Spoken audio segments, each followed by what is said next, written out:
Welcome to Jayanthi's kitchen. ನಾನಿವತ್ತು ಒಂದು tomato Baat ಮಾಡ್ತಾಯಿದ್ದೀನಿ. ಹೇಗೆ ಮಾಡೋದು ಅಂತ ನೋಡೋಣ. ಒಂದು ಪಾತ್ರೆಗೆ 2 ಟೇಬಲ್ ಸ್ಪೂನ್ ಎಣ್ಣೆ ಸೇರಿಸ್ಕೊಂಡು ಸಾಸಿವೆ, ಕರಿಬೇವು, ಈರುಳ್ಳಿ ಸೇರಿಸ್ಕೊಂಡು ಚೆನ್ನಾಗಿ ಫ್ರೈ ಮಾಡ್ಕೊತಾ ಇದ್ದೀನಿ.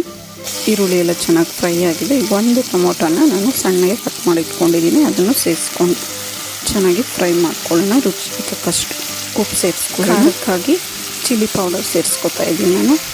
ಇದಕ್ಕೆ ನಾನು ಬೇರೆ ರೀತಿ ಪುಡಿಗಳು ಯಾವುದೂ ಸೇರಿಸಿಲ್ಲ. ಇಷ್ಟೇ ಸಿಂಪಲ್ಲಾಗಿ ಮಾಡ್ತಾಯಿದ್ದೀನಿ.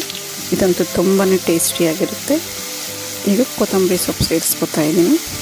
ಟೊಮೊಟೊ ಎಲ್ಲ ಚೆನ್ನಾಗಿ ಮೆಲ್ಟ್ ಆಗೋವರೆಗೂ ಚೆನ್ನಾಗಿ ಫ್ರೈ ಮಾಡ್ಕೋಬೇಕು. ಈಗ ಇದು ರೆಡಿಯಾಗಿದೆ. ಇದಕ್ಕೆ ನಾನು ಅನ್ನ ರೆಡಿ ಮಾಡಿ ಇಟ್ಕೊಂಡಿದ್ದೆ. ಅನ್ನನ ಈಗ ಸೇರಿಸ್ಕೊಳ್ಳೋಣ.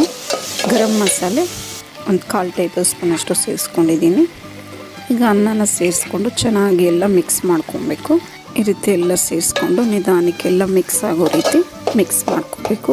ತುಂಬ ಮಸಾಲೆಗಳು ಇಷ್ಟಪಡದೇ ಇರೋರು ಆರಾಮಾಗಿ ರೀತಿ ಮಾಡ್ಕೋಬೋದು. ಕೊನೆಯದಾಗಿ ತುಪ್ಪ ಸೇರಿಸ್ಕೊತಾ ಇದ್ದೀನಿ.